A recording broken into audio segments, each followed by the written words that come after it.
America seems to be more divided than ever, and that's become a cliche. I mean, let's face it, everyone has been saying this for a while now, but here's how you know it might actually be true at this point, and that is because certain localities and certain states seem like they are really gearing up to fight this time, and I mean fighting directly against the federal government. We have several clips that we're going to show you today of prominent members of the Democratic Party, not people in their mother's basement, talking about resisting or pushing back against ICE. Now, they're trying to be careful in their language, which is to say that they're kind of hinting at insurrection while always putting in some sort of caveat that would prevent anybody from accusing them of the thing they seem to be hinting at. But it's there and it's obvious. So we're going to look at that. We're going to look at things like the Insurrection Act. At what point does Donald Trump have constitutional authority to potentially organize the military in order to go in and put down insurrections? We're also going to ask this very, very important question, and that is, have Americans just had enough of each other? Like, is there any pathway to us peacefully saying we don't want to do this anymore? Well, there's three options that we're going to look at for what would happen if Americans decided that they're just kind of done and they're ready to fight one another or ready to separate peacefully. And we will discuss what those three options look like and some of the practical questions that need to be asked. All of that coming up on this episode of Making the Argument. I'm your host, Nick Freitas. I want to give a special thank out to Mando. That's right, ladies and gentlemen. If you are, look, I'm going to tell you right now, especially if you're a dude, right? If you're a guy and you're married, I always like to make this joke that if I want to romance my wife, I might get all dressed up and take her out to a nice dinner. But if I want to seduce my wife, I do about 3 hours of yard work. However, I know for a fact in her mind, as much as she might like that image, she wants me to smell and look clean before anything happens. And that's where Mando comes in, because not only is it a deodorant, but it actually stops the sweat control, right? It's got odor and sweat control. So if you want to check out some of these other products from Mando, I'm going to encourage you right now to go over and shopmando.com. That's shopmando, MANDO.com. You're going to use code Nick, because when you use code Nick, you're going to get 20% off plus free shipping. So go take a look at that right now. Again, smell good for your lady. Smell good for your lady. It's not too much to ask, guys. All right. First things first, let's go ahead and jump in to some of these clips. All right. This first one is from Fox 32 Chicago, and it's Democrat leaders vow to resist Trump's expanded ICE enforcement efforts. So let's see what they had to say here.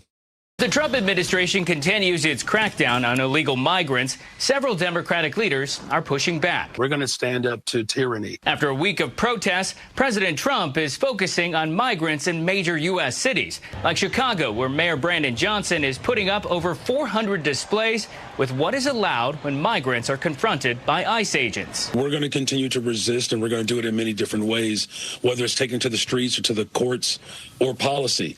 So when they talk about taking to the streets or policy, again, when they talk about we're going to put up all these signs that tell migrants what they're able to do when ICE agents are confronted, again, what they're doing here is they're still trying to stay within these legal parameters, right? So it's important to distinguish between somebody that's doing something that's openly obstructive versus basically going right up to the line of, hey, what are the things that are legally permitted to take place?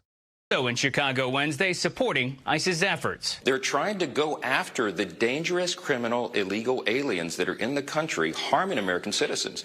The mayor of Chicago thinks that is an ill-conceived mission. What is he talking about? It's madness. And in New York, Mayor Eric Adams says the city will seek clarity about the president's new initiatives. We are not going to collaborate with civil enforcement. This comes as Okay, so they're not collaborating with civil enforcement. This is something right off the bat that I want to make sure we're being intellectually honest about, because a lot of people get confused with this whole idea that, well, if it's federal law, you have to enforce it at the local or state level. No, they don't.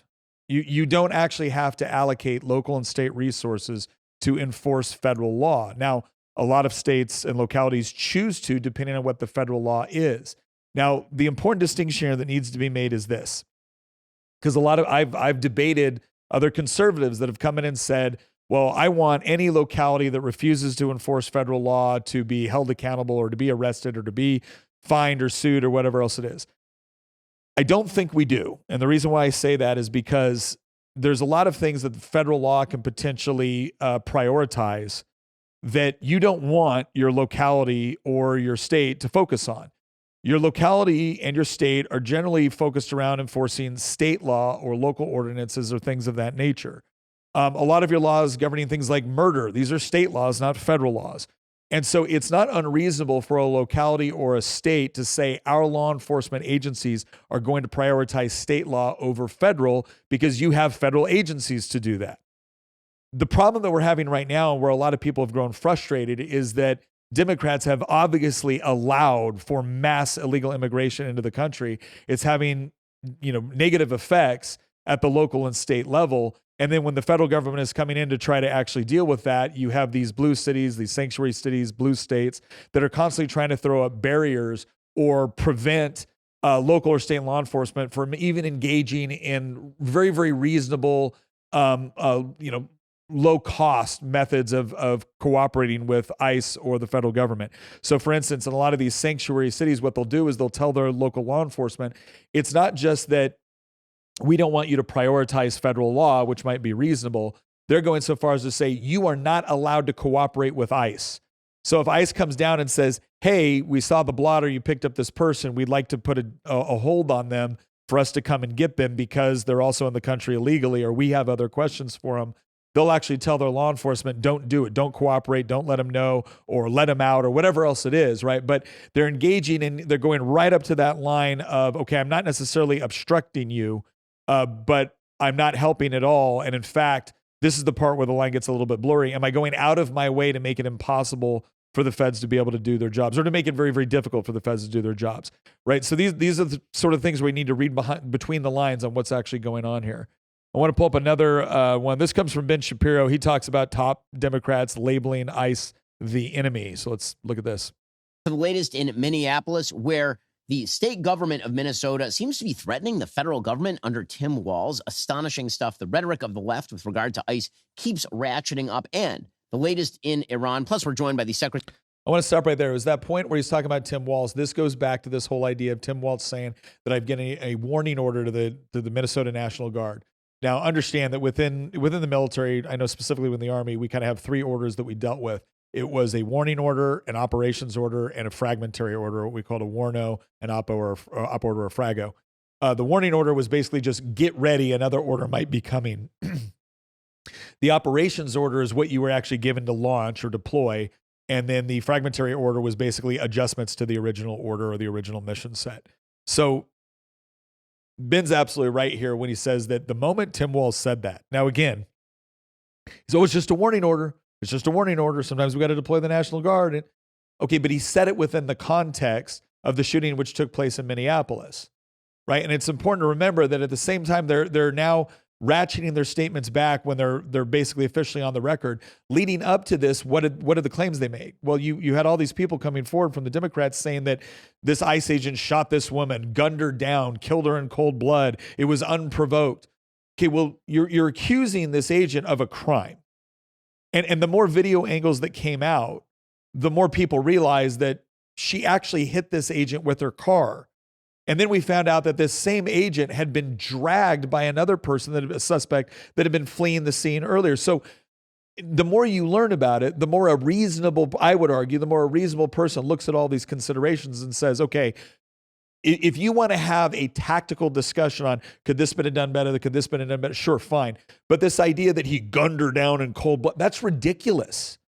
That's at this point, I'm looking at it like we don't even view reality the same way. If you think this was an ICE agent just mowing down a woman who was just trying to get away, she had just dropped her kids off at school. No, she had a history of actually working with organizations to obstruct ICE.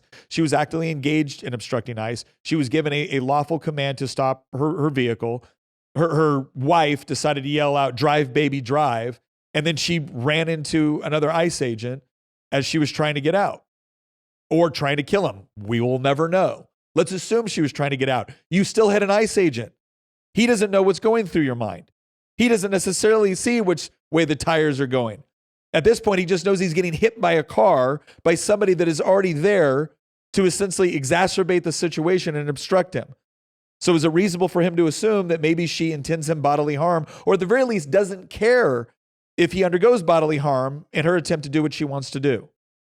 Right? These are, again, these are reasonable conclusions that someone might make. But The point of this is that did any of those reasonable conclusions, did any of that being able to stand back, look at the situation, wait for more information to develop in order to make comments, did any of that prevent prominent Democrat representatives, senators, mayors, governors from essentially accusing ICE of just going in and killing the U.S. citizens unprovoked, essentially?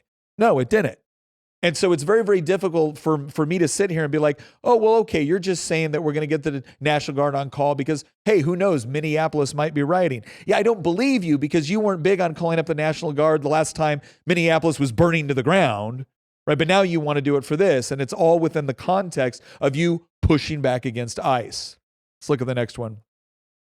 This one, this one where Philadelphia Sheriff Rochelle Bilal criticizes ICE following Minneapolis, Minnesota shooting. Keep in mind here, sheriffs operate kind of differently in different states, right? There's kind of different traditions for the role of the sheriff. In some states, they kind of have all of the law enforcement powers that your local police do or your state troopers do. They just have a different jurisdiction. In other places like Pennsylvania, their role is actually reduced and they don't do as much what you would call like on the street crime fighting. And that's the case in Pennsylvania. They largely do jails, transit. It doesn't mean they can't make arrests, but I think the restriction is they have to be like viewing the crime taking place. Essentially not the ones you call up to go and respond to a crime in action. At least that's what I've been told. And that's what again. But anyways, she gets on here and she decides she's going to play, tough guy. And so here's what she had to say. I call them made-up, fake, wannabe law enforcement. She's calling ICE made-up, fake, wannabe law enforcement. Okay, let's see if she gives us any logical analysis for why she believes that. Because what they do is against not only legal law, but the moral law. Really? It's against the legal law. Which one? Dude, any you want to share with us, or is this just trust me, bro? And the moral law. Oh, it's against the moral law. Oh, great. Look, I'm someone that believes that all law is predicated on morality. So I'm with you that there is such a thing as a moral law. I just had no idea you guys thought there was a moral law.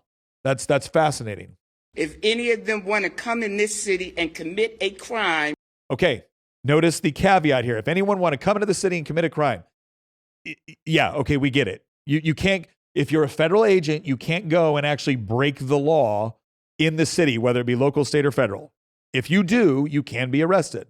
So she's caveating this. But keep in mind, a moment ago, she was accusing them of breaking the law without actually telling us which laws they were breaking, and then breaking the moral law, which I don't know if she plans to make herself the sole arbiter of what the moral law is and then go and enforce it. But she's essentially threatening ICE now that she's setting the conditions to say that I think you're breaking the law, but I'm not going to say how. But if you come into my county and you're breaking the law, we're going to come and get you. You will not be able to hide. Nobody will wish you off. You don't want this smoke. You don't want this smoke. Look, I don't want to be rude here, but I'm willing to bet that any ICE agent could avoid this smoke with a brisk walk. By the way, Nate, what is the history of the whole "you don't want this smoke"? Yeah, that comes from the end of a gun barrel, the smoke. So for her to say that is pretty, that's not. So she's going to start capping ICE officers. Pretty much. She's going to start capping ICE officers. Because we will bring it to you. The criminal in the White House would not be able to keep you from going. So now it's a criminal in the White House. Great. What is that predicated upon? Again, you're not just some random person spouting off on the internet, right? You are a law enforcement official in the county of Philadelphia calling the criminal in the White House, right? Again, so this is one of those things where if she had gotten up here and made the statement like, look, I don't like what ICE is doing. I do not plan to assist ICE because I don't like the tactics that they're using, and I'm not obligated by law to assist ICE, so I'm not going to. And then she said, by the way, ICE agents, if you violate state, local, or federal law, I will be enforcing that against you because you're not above the law. If she had said all of this, it would have been like, okay, I don't agree with her analysis of the situation. I don't agree with her analysis of what the actual threat is in this environment, but nothing she said was wrong. But see, this is the game that they play. It's, I'm going to call everyone I don't like a criminal, and then I'm going to tell you if you break the law, well, wait a second, you're already calling me a criminal.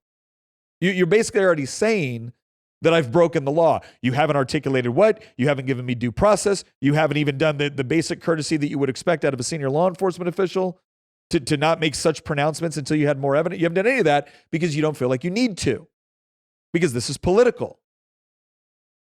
Going to jail. Right? And so this is the sort of thing where when you look at this, it's like, I don't accept the whole Mott and Bailey, which again, you know the whole Mott and Bailey, right? You have the Mott, you have the Bailey. This is a reference to a British fortification, but the Mott and Bailey fallacy is this idea is where you go out and you say something kind of outrageous or outlandish, or maybe that is overreaching. And then when someone calls you on it, you retreat back to the Mott and you say, no. I was just saying if they broke the law, we would enforce the law. Oh, well, look, I am so thrilled to find out that you are really, really, eager to enforce the law. By the way, did you know that you have a bit of a crime problem in Philadelphia County? Did you know that crossing the border illegally is also a crime? It may not be a crime that you are uniquely responsible for enforcing, but you know who is? ICE agents, right? And unlike you, they like to enforce the law because they think there's a relevant reason why those laws exist. But again, I just love how these people don't seem all that concerned with enforcing the laws when it comes to protecting American citizens. But when it comes to protecting people who are here illegally, many of whom have actually carried out a number of other crimes since they've been here besides entering the country illegally, nope, they're not interested in that. I wonder why. All right, let's look at this next one. Oh, gosh, I'll tell you what, she is just one of the most... And this is saying something because there's quite a few obnoxious members of Congress, but man, she really is competing for the title. Let's go ahead and listen to Rep. Jayapal here. Tom Homan, the president's so-called border czar. By the way, he's not the so-called border czar. He's just the border czar. Said that arresting non-criminals is, quote, our job. So this is what's interesting. Said arresting non-criminals is our job. This has been one of the biggest, the points of contention in this entire debate, right? If you cross the border illegally, right? If you overstay your visa, okay, you have violated federal law. All right? At that point, you can be removed from the country. Now, a lot of people have not only violated federal law with respect to immigration or overstaying visas, they have also committed additional crimes. I'm willing to bet what she's referencing here is Tom Homan saying, if you've entered the country illegally, we have an obligation to deport you regardless of whether or not you've committed additional crimes since you've been here. But apparently this is just an amazing concept for the left. It's this idea that, well, you only broke a law I didn't care about, so you can't enforce that. You can only enforce it if they break other laws that we are supposed to care about. No, you can enforce the first law that they broke. It's also this idea, and I want to get into this real quick as a segue. It's this idea of, well, they haven't been afforded due process. I want to make something very clear, and I put this out once before. If I come home and someone has broken into my house and they are sitting on my couch, right, eating chips and watching something on my TV, and I call the police, what all of us would expect was the police will come in, and here's what they will do. The due process at this point is to establish two things. One, it is in fact my property, and two, it is in fact not their property, and they have no right to be there. Once they have established that, they can remove that person from my property. That's all that's required. We don't have to have a court case. We don't have to have a trial. There doesn't have to be a conviction. It just has to be established, yes, this person does in fact have no right to be on your property. Now, I want you to imagine the police showing up and being like, well, Nick, we have established that this is in fact your home, and we have established that they have no right to be here.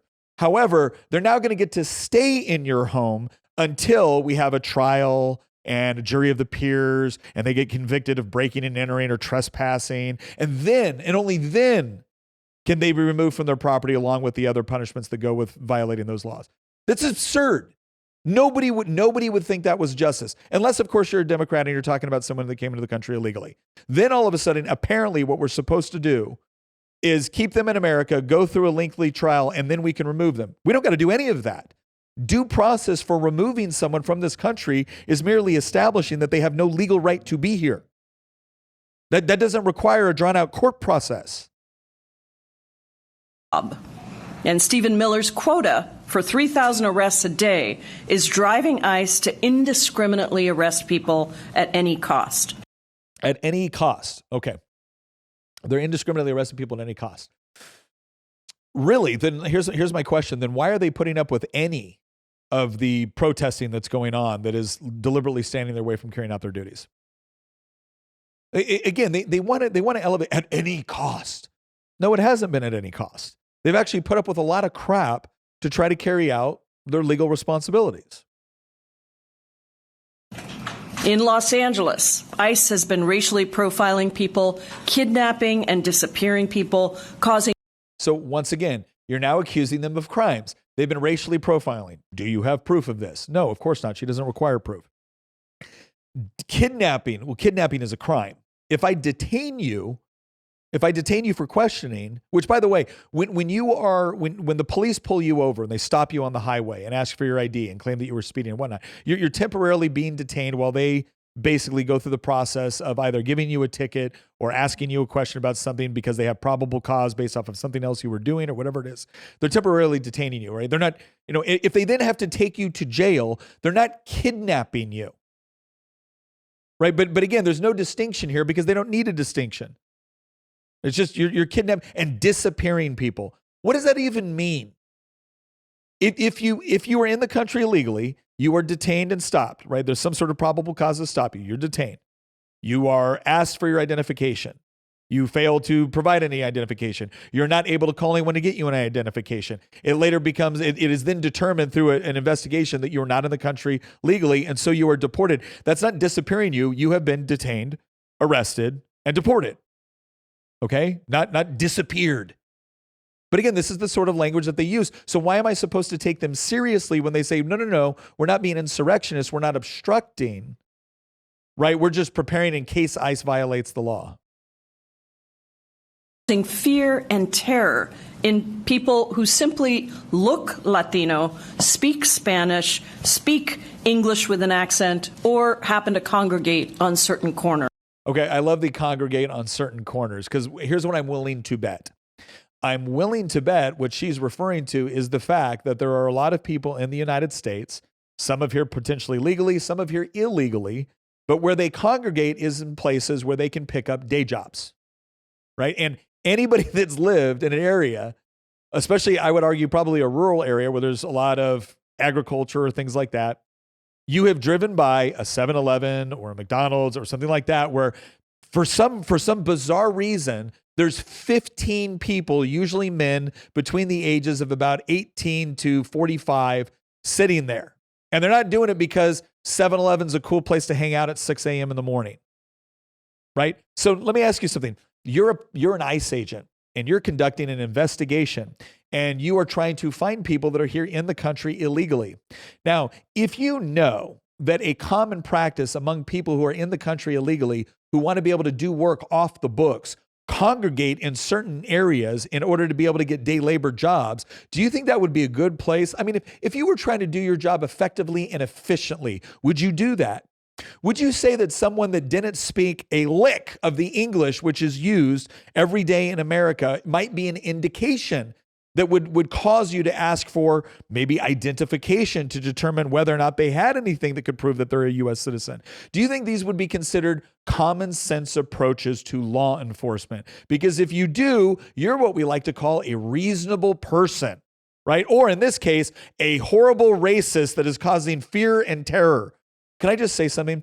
If you are in the country illegally, and you are afraid that law enforcement might find you and deport you, that's not because law enforcement is mean. It's because you've broken the law. How many of you have felt a little bit of fear when you knew you were driving way too fast and you saw the sirens going? You knew you were getting a ticket. Was that them instilling fear in you? No, you done knew you screwed up and you got caught. But no, in this case, it's fear and terror. Let me ask you a question. Do you think that the American citizens who have been kidnapped, beaten, essayed, murdered by people who are in the country illegally, do you think they had any fear or terror before that took place? Have you ever heard this congresswoman or any of these people that we brought up so far? Have you heard any of them hold press conferences or congressional hearings or talk about their concern for the American citizens that were impacted?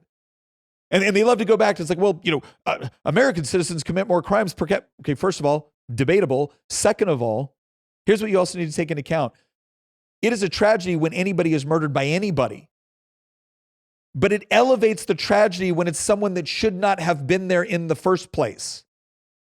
Especially when the only reason they were allowed to be there is because you had a policy to not enforce immigration law, to not enforce border security, and then to openly work against or even obstruct the people that do have the responsibility from keeping us safe from the percentage of people coming over the border who are murderers, who are traffickers.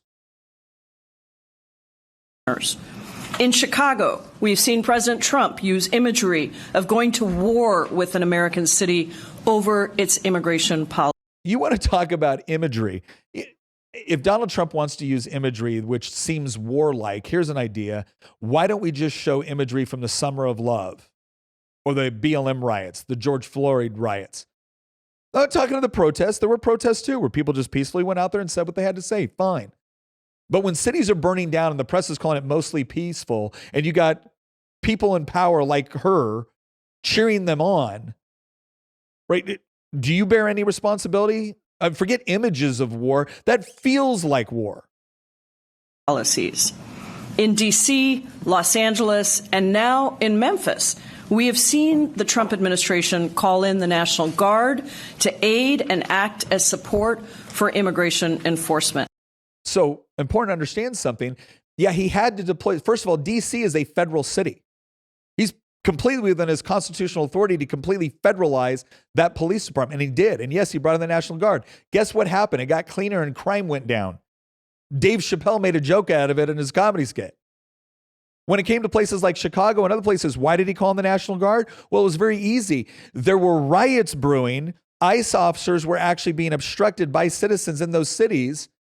And those cities failed to actually enforce state and local law.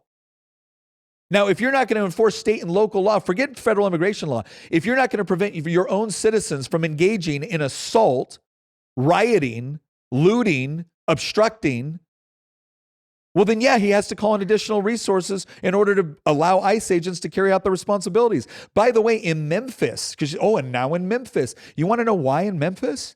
Well, because the blue cities were saying, why are you doing this all in blue cities? Why aren't you doing it in reds, or why aren't you doing it in red states?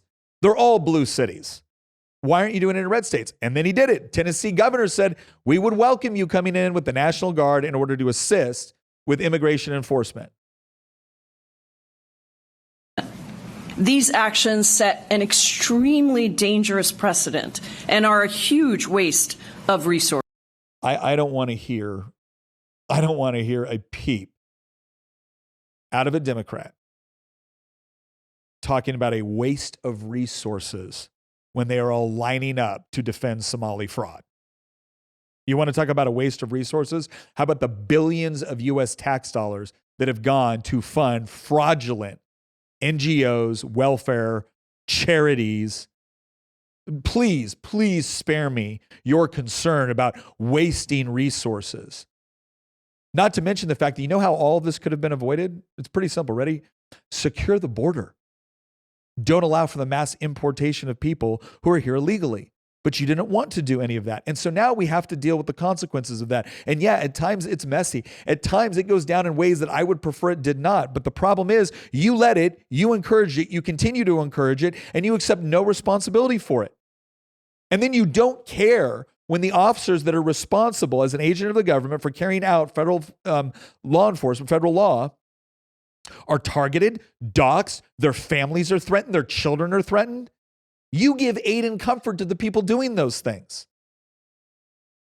So just for me to you, I could care less about the moral ramblings of people who are responsible for this problem being created in the first place and now want to sit back in their ivory tower and criticize everyone trying to actually fix it. You know what would make all of this go a lot smoother? You know what would make all of this go a lot, let's say a lot cleaner? Is that if you guys were actually assisting, but you're not. You're creating an environment where you're encouraging people to riot, to obstruct, to resist. And guess what? You're not going to be the one arrested, and you know it. I really think what this comes down to is that, honestly, I think there's a lot of Democrats, well, they're not going to come out and say it. I think they're thrilled that woman got shot in Minnesota because they think this is another George Floyd moment. This is their opportunity to say, see? So they've exacerbated the situation over and over and over again because they want a martyr. They're willing to sacrifice their own supporters if it means that they can achieve their objective.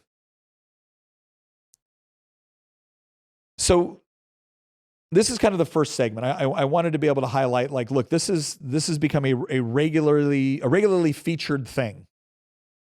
Did I do the? I'm sorry. I did want one more. I did want one more that I'm going to do because this is Minneapolis Mayor Jacob Frey. We don't use the word invasion lightly. Oh no, I know.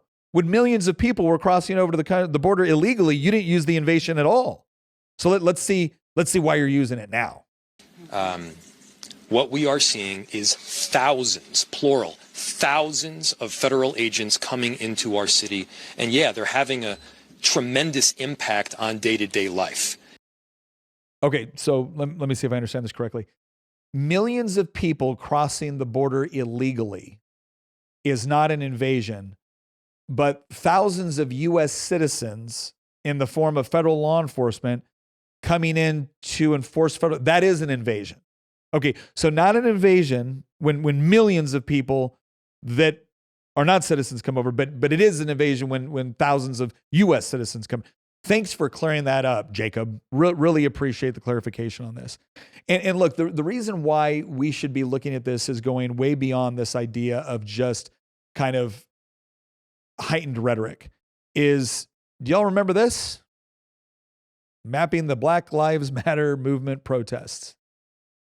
Now, I want you to keep in mind here, there was a couple of protests that really kicked this off. Who was the first one, Nate? Was it Brown? Mike Brown. Mike Brown. Mike Brown was the hands up, don't shoot, right? The narrative that was put out was that this gentle giant was simply walking along when all of a sudden this white officer decided it would be a cool idea to shoot him.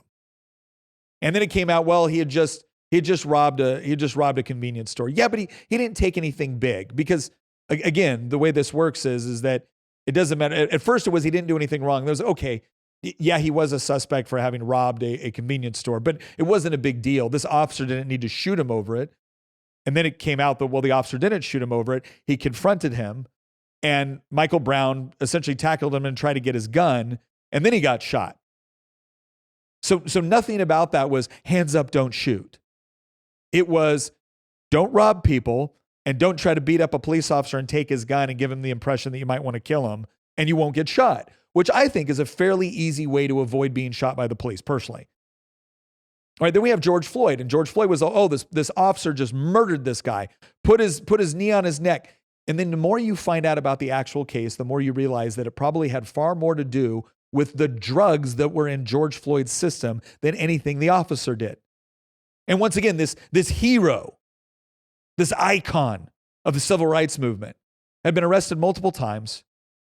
One time, apparently, for holding up a pregnant woman and putting a gun to her stomach. Right? Like it's the more you learn about each one of these cases, if you want to know why so many on the right, when this case first came out and all the headlines were ICE shoots woman, it was like, oh my gosh. And the right was like, yeah, you're probably lying about this. It's because of all the other times you've deliberately lied or misrepresented what is going on. But here's what it resulted in. Right now, again, many of these were just protests, and I will acknowledge that. But many of these ended up turning incredibly violent, where Antifa was able to run ragged. You remember this?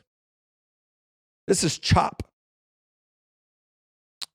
This is where a group of rioters and protesters basically came in Seattle and took over an area and essentially set it up as an autonomous zone. You had CHOP, you had Chaz, you had this going on in Seattle, you had it going on in Portland.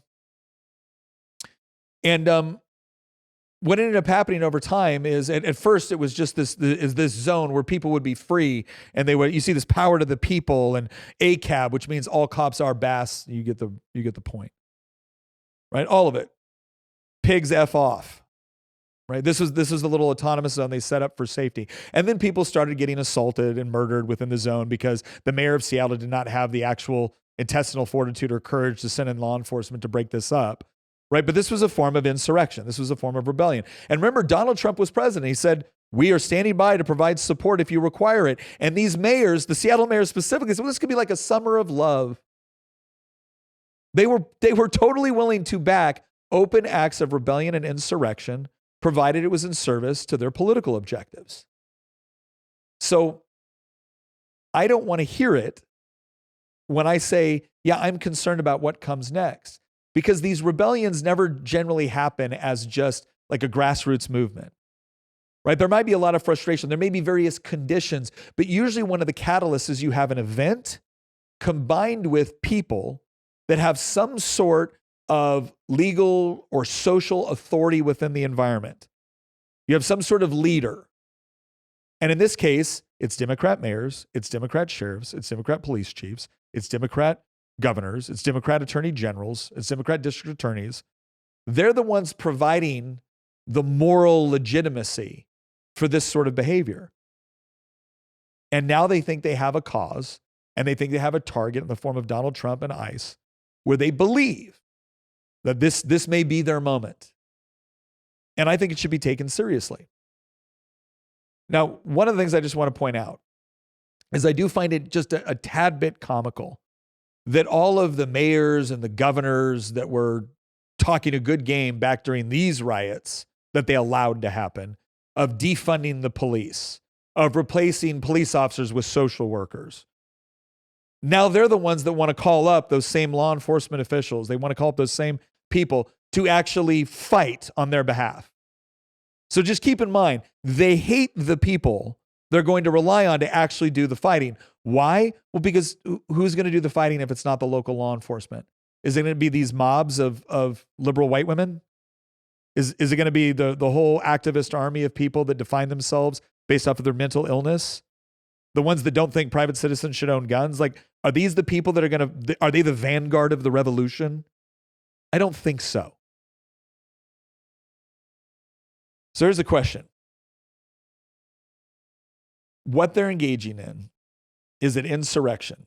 Is it nullification? Is it interposition? We're going to describe what some of these terms mean here very quickly.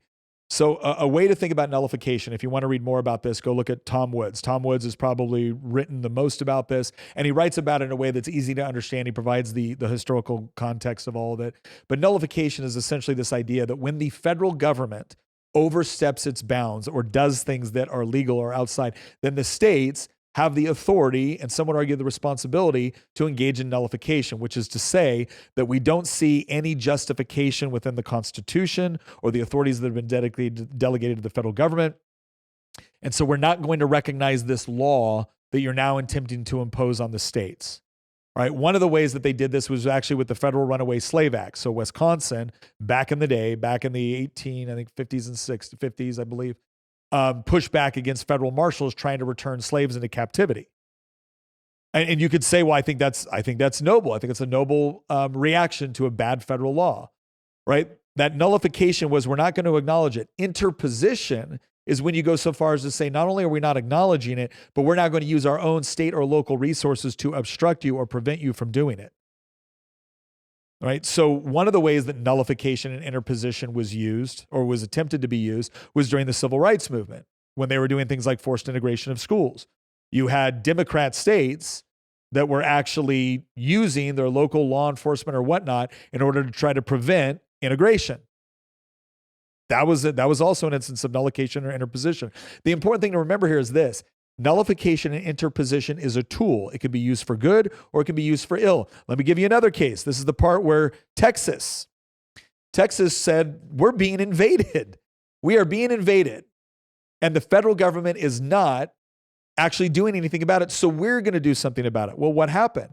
Well, it went all the way up to the Supreme Court. They had various rulings going up through federal courts, got to the Supreme Court. Supreme Court ruled 5-4, hey, immigration is the duty and responsibility of the federal government. And so the state can't do things at the border that would obstruct or prevent federal authorities from coming down there and doing their job. Now, we all know for a fact, Joe Biden wasn't interested in getting down the border so they could do their job. They were frustrated that Texas was doing their job for them. And so they said, well, we're the ones that have the federal authority to do this. Well, here's what Governor Abbott did. Governor Abbott basically said, yeah, you have the authority, which means you have the responsibility. And if you're not going to do it, I will. And if you don't like that, come down and stop me. And the Biden administration kind of backed off a bit. So one of the whole goals of nullification and interposition is to essentially push back on the federal government to decide what they're really willing to do. Are they willing? Now, Biden understood that going down, sending federal agents not to actually carry out the responsibilities on the border, but to prevent Texas law enforcement from trying to protect themselves from a foreign invasion was probably a bad look. Now, that doesn't mean they didn't still try to punish Texas for this, but they had to back off a little bit. So that's one of the tactics that you can use for nullification and interposition. The question is, Mike Lee and I actually had a little back and forth on this on X, where I said, hey, Governor Walz just looks like he's trying to engage in interposition. And Senator Mike Lee said, I think you misspelled insurrection. And I responded to Senator Mike Lee and I said, two things can be true at once. Interposition can be insurrection. In fact, you could argue it is insurrection. The question is whether or not it's justified or not. Now, if the federal government is going way outside of its boundaries and jurisdiction, you could say that interposition is an appropriate mechanism for the states to hold the federal government accountable, because how else are they supposed to do it? But in this case, what do we have? We have an area which is very, very clearly the jurisdiction of the federal government. You have an authorized federal body, federal law enforcement agency that is carrying out its lawful duties. And now you have Governor Tim Walz threatening to use the Minnesota National Guard to obstruct them in that process. Now, if he actually goes through with it, is that interposition? Yes. Is it insurrection? Yes. Is it justifiable in my opinion? Absolutely not. Should President Trump rely on the Insurrection Act to counter that if he does? I think so, because let's do a quick perusal of the Insurrection Act. But before we do that, let's go ahead and thank our other sponsor of this episode, Good Ranchers. Ladies and gentlemen, I've said it once and I'll say it again. If you want access to the best American-raised beef, pork, poultry, and wild-caught seafood, Good Ranchers is the way to do it. It is no exaggeration that we probably have Good Ranchers almost every day in our household because we like it so much. And originally I went for the steaks. I'm going to be honest. Originally I went for the steaks. The chicken is excellent as well. Like the bacon that they put, all of it's good.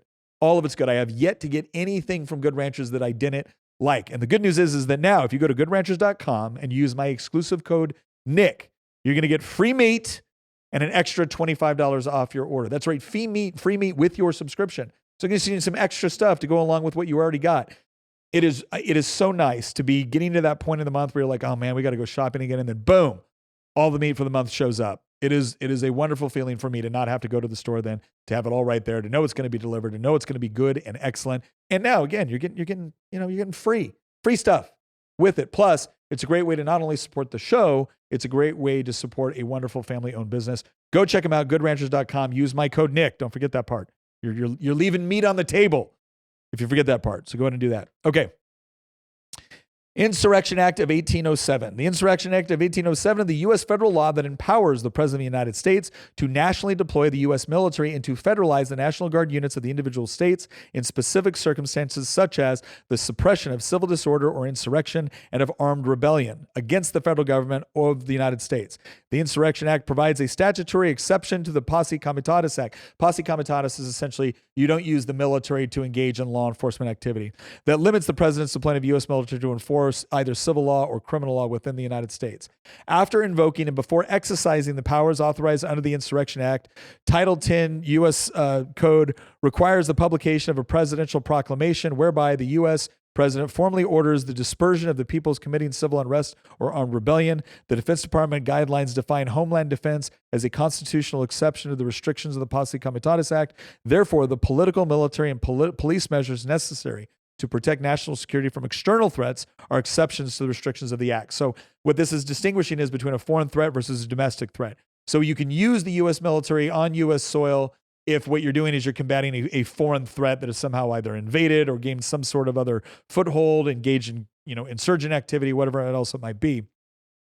But when it's a domestic threat, you have to go through these additional steps. And look, this is a good thing, right? We don't want a president of the United States just willy-nilly federalizing the National Guard or using the United States military to go in and go after citizens, when we have always seen this as a function of local or state law enforcement, not the federal government, right? Again, not a bad thing. Now, I want to go over real quick some of the instances where this has been used. Let me see if I can bring that up real quick. There we go. Okay. So if you want to go to BrennanCenter.org, now I'm going to tell you right now, I'm not a huge fan of the Brennan Center. They're kind of a lefty group, but this one was just straight to the punch, right?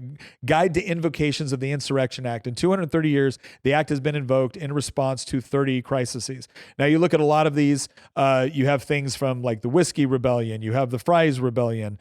So a lot of this is like early on with George Washington, John Adams, Andrew Jackson. There's definitely times too where there's been some, kind of questionable ways that it might have been invoked. But what I want to do, you see the ones around, the Civil War and Reconstruction. A lot of them have to do with the Civil Rights era, where they federalized the National Guard to ensure integration of schools. But the most recent ones, we're going to scroll all the way down to the most recent ones, right? And this has to do with once under Ronald Reagan and two under George Bush. In 1987, following the federal government's announcement that it would deport 2,500 Cuban detainees, approximately 1,400 of these detainees were being held in the U.S. Penitentiary in Atlanta, Georgia, took over the prison and held a number of hostages. President Ronald Reagan invoked the Insurrection Act but did not deploy troops. Instead, the riot response was managed by federal law enforcement officers with the advice of a handful of U.S. Army Special Forces soldiers. So again, you have to mobilize the guard like that, but it was utilized. George W. Bush, nominally at the request of the U.S. Virginia Islands Territorial Governor. This is one of the ways that it's oftentimes done. The reason people ask, why didn't Trump do this earlier when all the George Floyd riots were taking place? Well, a lot of that was because traditionally it's been the governor requests federal support, and then the president provides it. President doesn't have to wait for that, but that they provide it.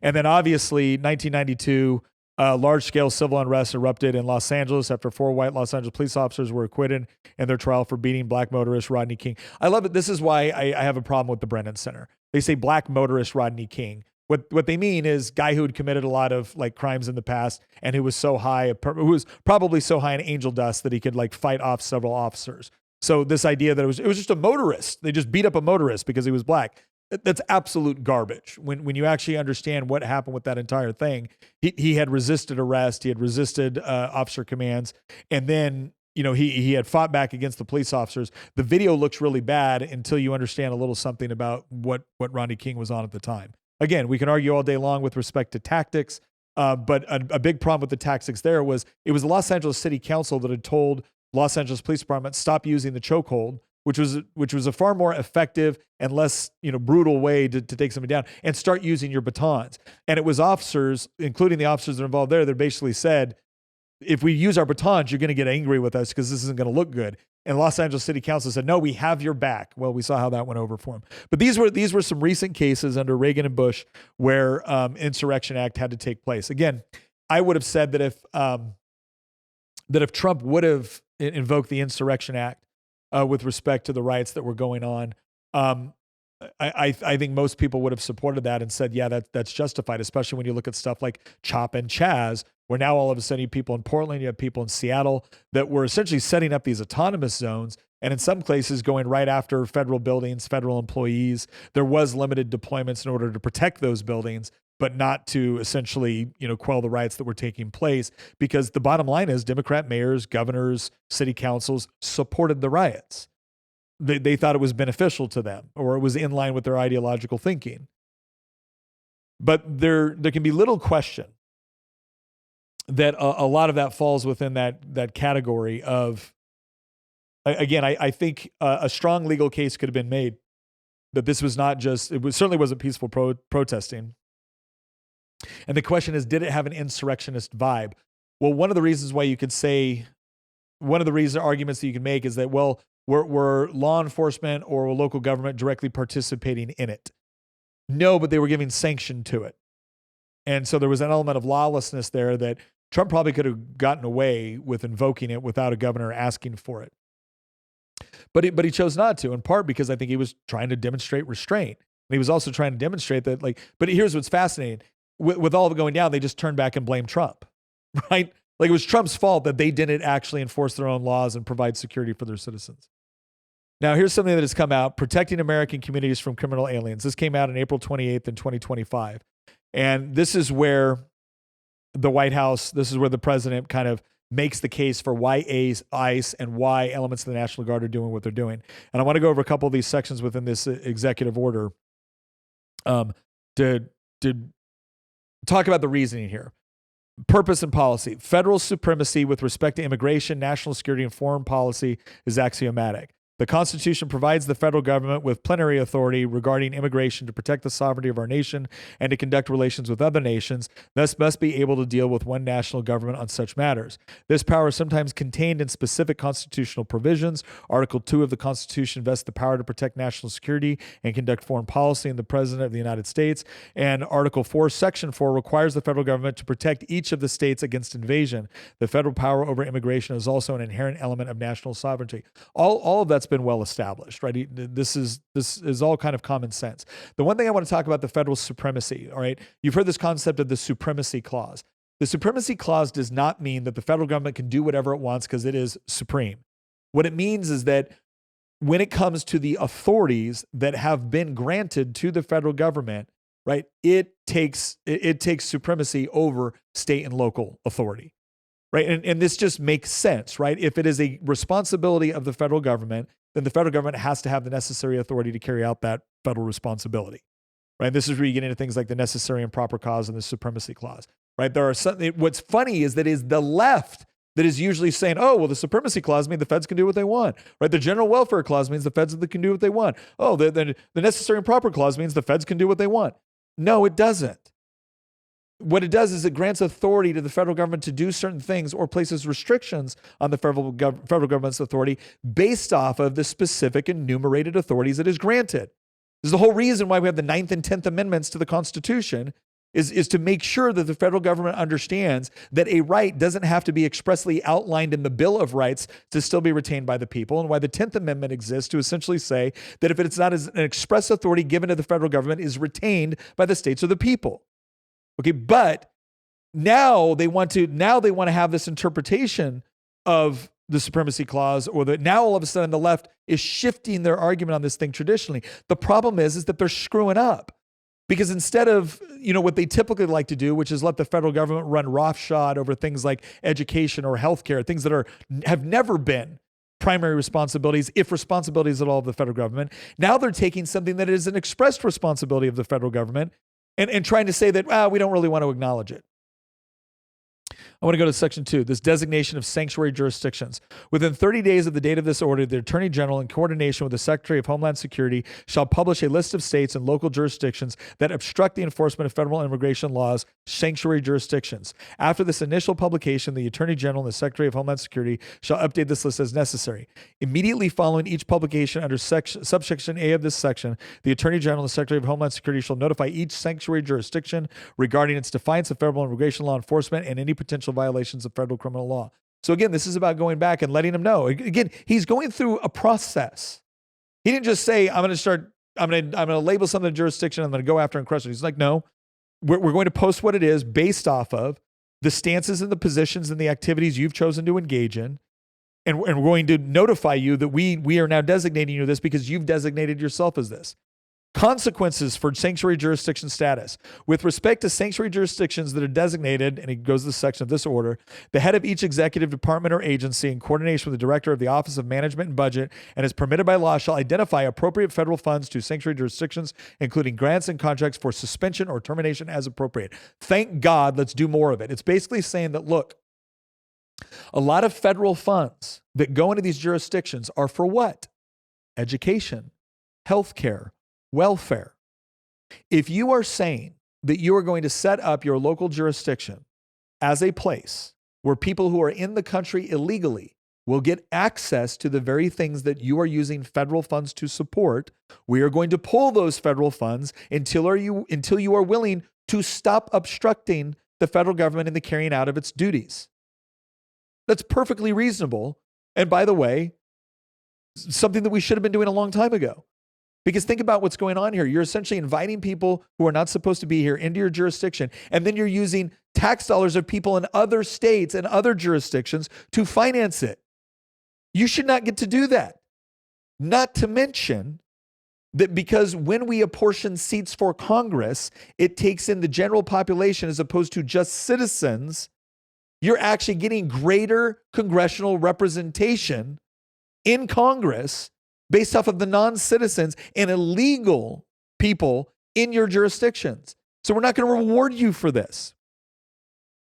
With respect to jurisdictions that remain sanctuary jurisdictions after state or local officials have provided notice of such status under Section 2B of this order, and yet remain in defiance of federal law, the Attorney General and Secretary of Homeland Security shall pursue all necessary legal remedies and enforce measures to end these violations and bring such jurisdictions into compliance with the laws of the United States. So this is, again, this is not him coming down hard with the National Guard. He's not arresting local officials. He's not, putting mayors in jail. He's simply saying, just like you say you're not going to assist us, well, then we're not going to use federal funds to assist you. Preventing federal benefits for aliens in sanctuary jurisdictions. Section 5, equal treatment of Americans. Section 6, general provisions. He goes through all of this. But if you look at this, most Americans are going to look at this and go, yeah, this is reasonable. Why would I want my tax dollars being ripped out of my state to go to the federal government to then supply welfare, education, healthcare to people that have already violated our laws or are in the country illegally? Why are we prioritizing people who are in the country illegally over our own citizens? All right, this leads us to the second question here, and that is, are we just done with each other? Right, this is the final thing that I want to discuss. Are we just done with each other? Now, I recently had a family member essentially tell me that they, no longer wanted me in their lives because, for a number of things, but it was basically my political positions. I support Donald Trump, I support ICE, and therefore I'm a threat to their peace. Okay. But there was another thing they talked about. It was the statement that I made after Charlie Kirk was dead about how this is a war between diametrically opposed worldviews. Now, I didn't say I want us to be fighting one another in the streets. I said it is a war between diametrically opposed worldviews. Now, I find it interesting that you want to use that as a source to tell me that I'm the bad guy, but then what you essentially want to do is say, I agree with you. My worldview says that I can't engage with you. I can't interact with you. Yeah, you're proving my point. And what we're increasingly finding is that one side of this discussion, let's be perfectly honest about this. Your average conservative is not trying to use tax dollars to fund all the things they want. When was the last time you saw a conservative file a tax bill to require the federal government to buy everyone firearms and ammunition? Well, because after all, I have a right to keep and bear arms. But if I don't have the means to keep and bear arms, how can I exercise my right? Isn't that a similar argument that the left uses for welfare programs? When have you ever seen that bill? You haven't.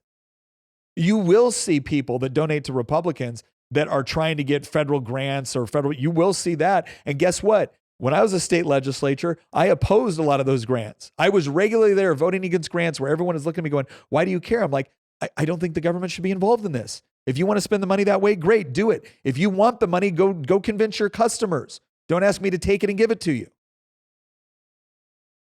All right, but the left is the one that constantly insists that the government and even the federal government is supposed to play a primary role in our education, our healthcare, what our kids are learning. They want free college, but only at universities that they control. They want the government constantly intervening in our lives, whether it's running businesses, whether it's what employees get paid, whether it's what your retirement looks like, whether it's, what welfare programs that you qualify for or don't qualify for. They want the government to pay all this. And here's my question. Do I get a say other than voting? The answer is no. But what do conservatives generally want? We generally want the government to remain focused on very, very few things. Protect us from foreign invasion, keep the roads working, keep the police forces out there doing their job, have a court system to where we can adjudicate differences peacefully in court. Right? But other than that, we're not asking for the federal government to basically sponsor and endorse all of our personal decisions. They are. Well, whenever you ask the government to do that, you're the one trying to impose your worldview on everybody else. And again, I'm not claiming that the right never does this. I'm saying we don't do it anywhere near to the degree that the left does it. The left thinks it's the appropriate role of the federal government and government in general to do these things. We don't. And it's gotten to the point where they're not just content with, yeah, you're going to fund public schools, or yeah, you're going to fund state colleges, or yeah, you're going to fund high-speed rail. It's no. It's more and more ideologically driven. You are going to be forced to fund trans operas in a foreign country. You are going to be forced to fund through Medicaid or through state funds transgender surgeries for criminals. And when we say no, it's you're just so mean. You just don't care about people. How am I wrong for saying, I mean, let's be honest. They want to use our tax dollars to fund abortion. I look at abortion as the killing of innocent human life. Can you show me any state right now that if Democrats were in control, wouldn't be openly advocating or trying to get more and more tax dollars to fund the abortion industry? Well, it's not for the abortion. It's just for the Planned Parenthood. They do all these other things as well. No. Money is fungible. You want my money to go to an industry that not only kills the unborn, but then donates to your political campaigns. We are increasingly living in a world where that's what they think the appropriate role of government is. And when I say, well, I don't want that, they're not content to say, okay, fine. You support the things you want with your dollars. We'll support the things that we want with our dollars. They're not content to do that. They're not even content to say, fine. Well, but in Minnesota, we're going to do what we want. And in Tennessee, you can do what you want. No, they want the federal government to intervene on their behalf. So how am I wrong to say that if I live in your state, you want me to subsidize all these things that I don't think are legitimate functions of government? If I move and go to a different state, you want the laws to follow me there. There's no place I can escape from leftist ideology.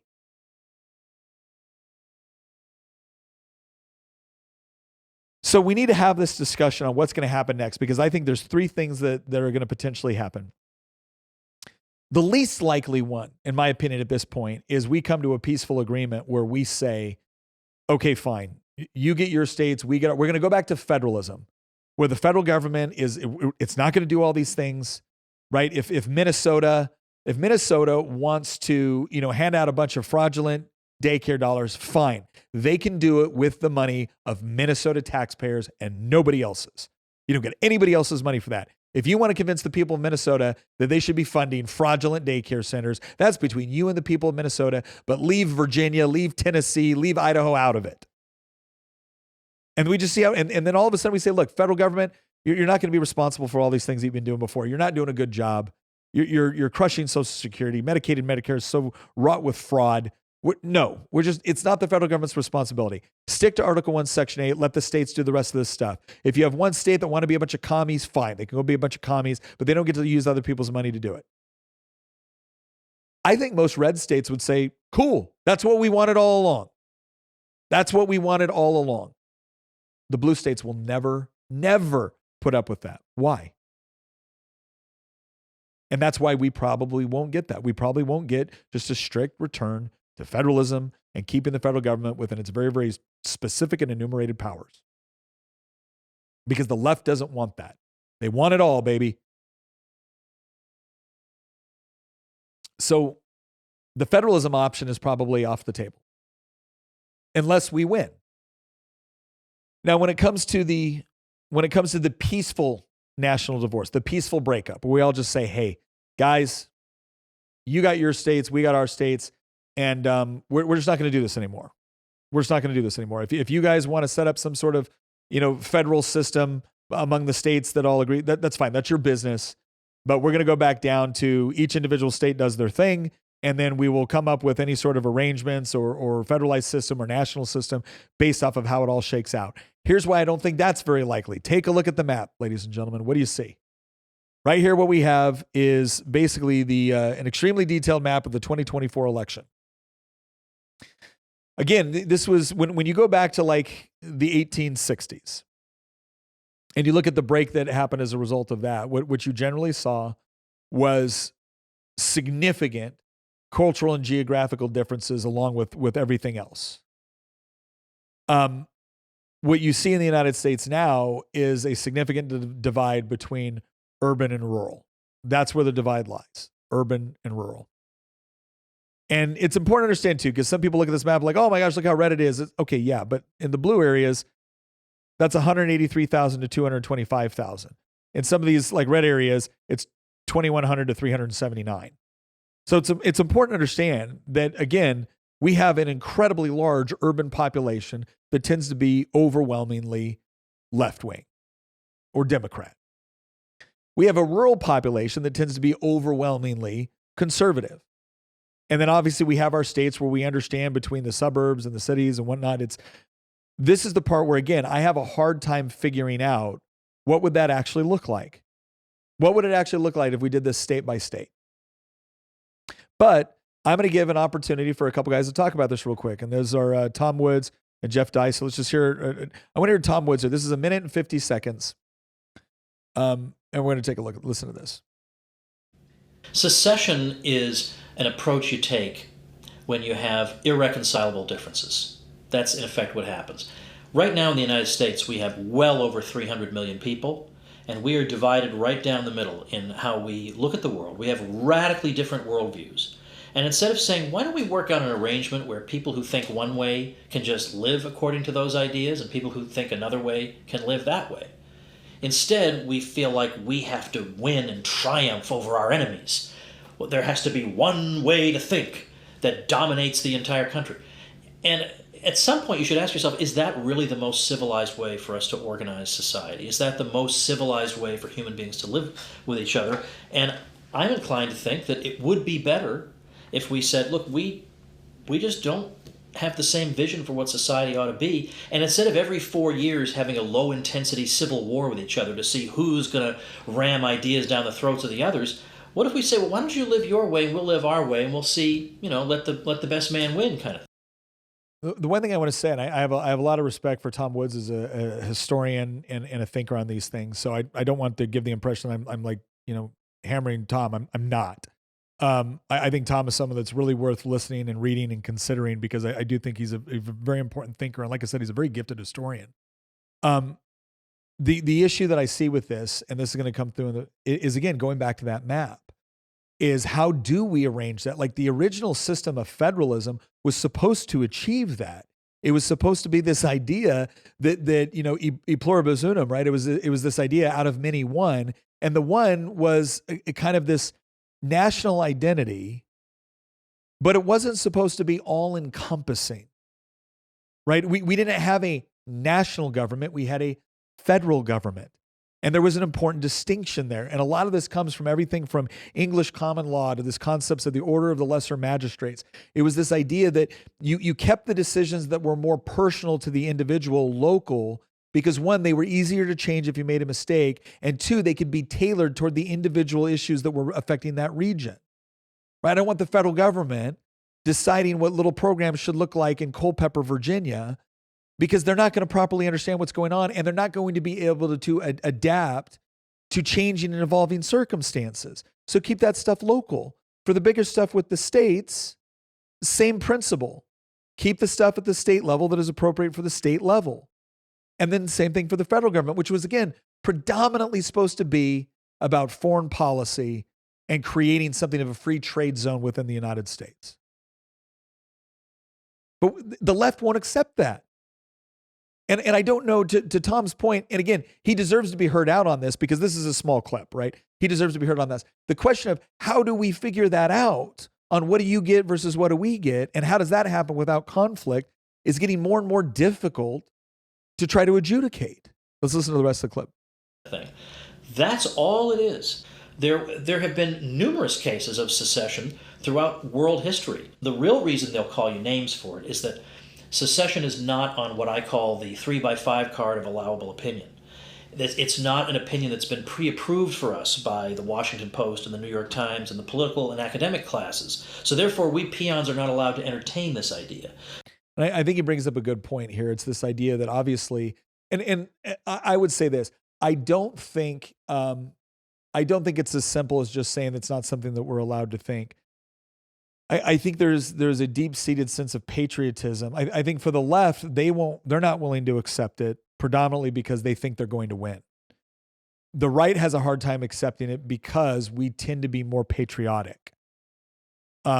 We tend to be more patriotic in the sense that we look at the history of our country, and we're not ashamed of it. We don't think it's perfect, but we're not ashamed of it. We're generally proud of our history, and the idea that what so many people have fought for to craft and to forge over 250 years this year, it seems to us to be a betrayal of those principles. So I think it's important to understand that patriotic component, which is it's not arbitrary, right? It's not low-level thinking.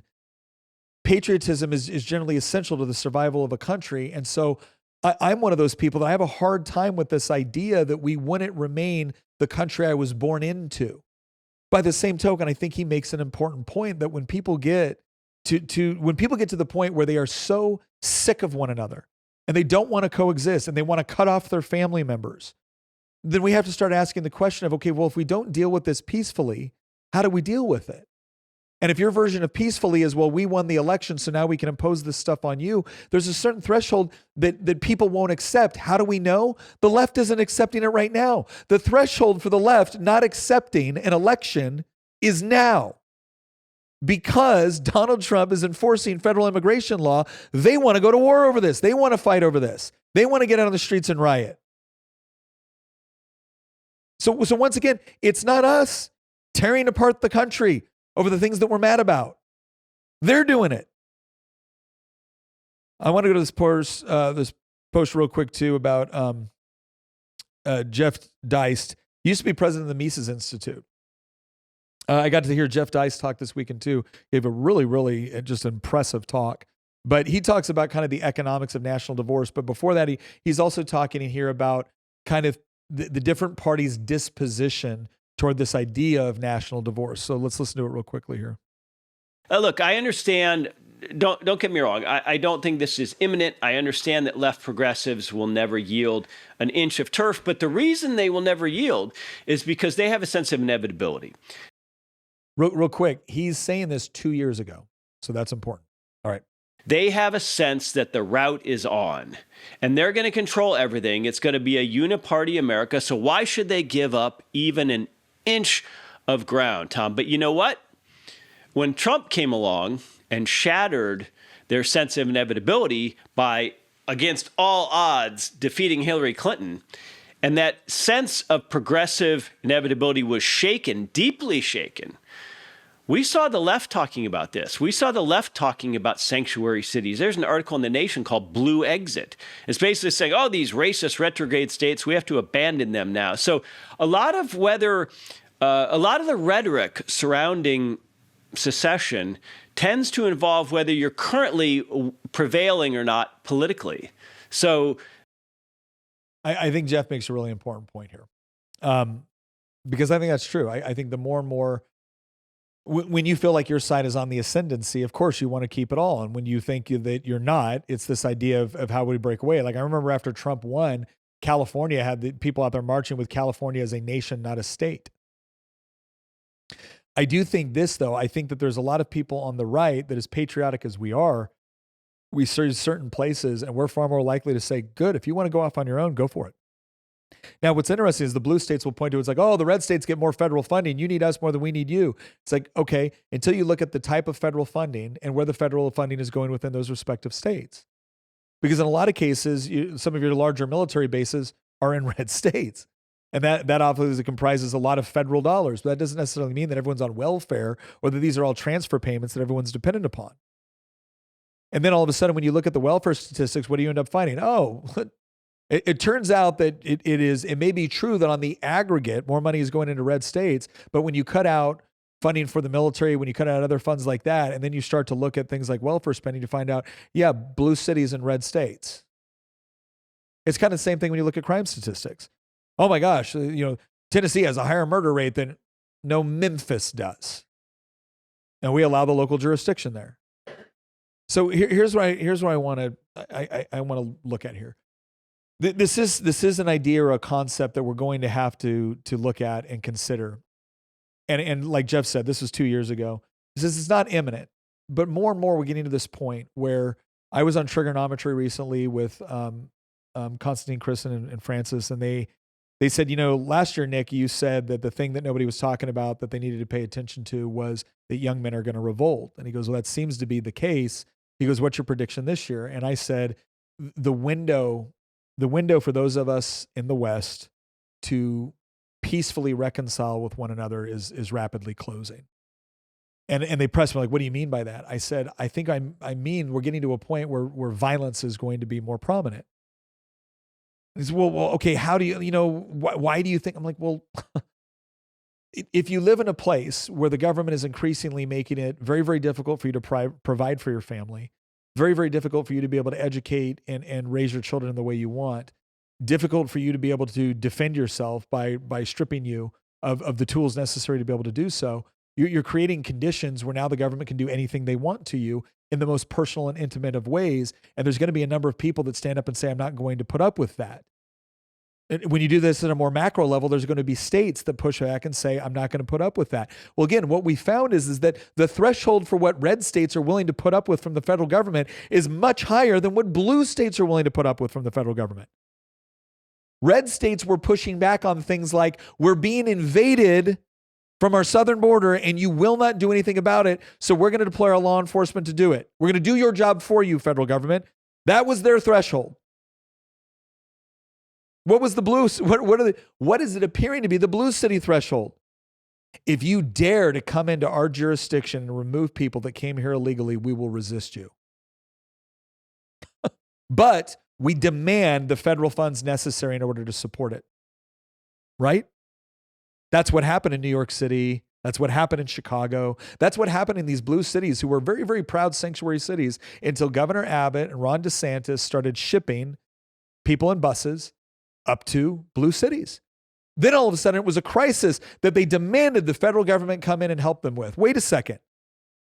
You didn't want the federal government to stop the problem at its source, but now that it's become a problem for you, you want the federal government to come in and rescue with other people's tax dollars.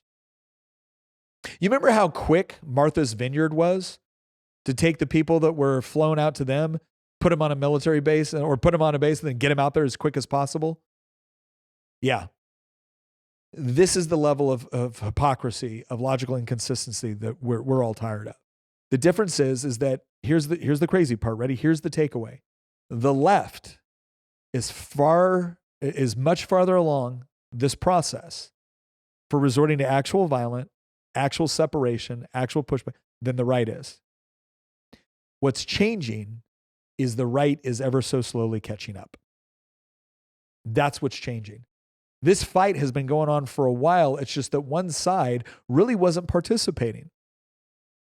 And a combination of things, whether it was the mass immigration of people that were here illegally, and not just the incompetence of the federal government's, it wasn't the federal government's inability to stop it under Biden. It was the deliberate allowing of it to happen. The deliberate avoiding the responsibilities to take it whatsoever, and then benefiting from it in the form of fraud. Whether it was voter fraud, whether it was the allocation of seats within Congress, whether it was all of the funding coming in from NGOs and 501c that were getting federal grants, and then somehow that money was working it back into the pockets of people that were then giving campaign contributions to Democrats and making sure that all of their communities showed up and voted for them. Like all of that stuff has gotten to the point where the right is like, okay, it's out in the open now. We see it. It's blatant. And you keep telling us, you keep going through the left-wing 4-step. The thing you say is that's not happening. Step 1 is that's not happening. Somali fraud isn't happening. And then it's, well, why do you care if how does it affect you? And then it's, okay, it's happening, but here's why it's a good thing. And then finally it's, you're a bigot if you don't like that it's happening. And people are done with that. The right is done with that. It is a combination of things like that. It's a combination of watching cities burn. It's a combination of watching Charlie Kirk get murdered for trying to have discussions with the left. It's a combination of then watching that and then watching the left celebrate it and be jubilant about it. It's watching the left not care if people are getting killed by people in the country illegally, not caring if a woman gets stabbed on a bus in Charlotte, but then all of a sudden, a woman who is actively obstructing ICE and then hits an ICE agent with her car, gets shot. And now we're going to riot. Now we're going to call up the guard. Now we're going to demand that local law enforcement, the same agencies that you wanted defunded 4 years ago, those ones are supposed to stand up and fight against federal law enforcement. The left is farther down this route than the right has ever been, but the right is catching up. The bottom line is, I don't want this to get violent. But we only get half a say in that, don't we? We only get half a say. So we need to start asking these questions. We need to start thinking about it. And I think more and more we also need to think about where we choose to live within this country. Because one of the things that's very, very frustrating is sitting there and paying the taxes. Look, you can't avoid your federal taxes. They follow you wherever you go. But I think more and more people are getting tired of paying state taxes, not just because they're high, but because of how they're being used. I can't imagine what it is to be a conservative in Minneapolis right now, knowing that your tax dollars will be used not to keep you safe, not to fund you or your child's development or education. No. To fund a fraud scheme which benefits the Democrats, who will then turn around and use your money in order to try to call up local law enforcement or guard to push back against the federal agents that are trying to remove the people that are defrauding you.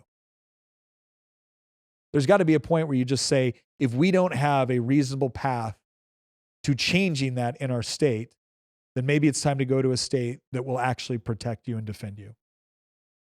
Once again, thank you very much for joining us. We hope you enjoyed this and found it informative. Again, we're going to stay tuned on this. This will probably be a topic that we address again as things go on. I also want to encourage everyone to go in and look at the link in the description and see if you would like to consider joining the community, because the show doesn't end here. In fact, it didn't even start here. We had a pregame before we led into this, and we're about to head into postgame where we're going to answer questions from our audience. So if that is something that you would be interested in, go check out the link in the description. It's a great way to support the show. Also, if you don't mind, if you hit like and subscribe, it helps out a lot with the algorithm that we clearly don't control. Once again, thank you very much for joining us, and we'll see you next episode.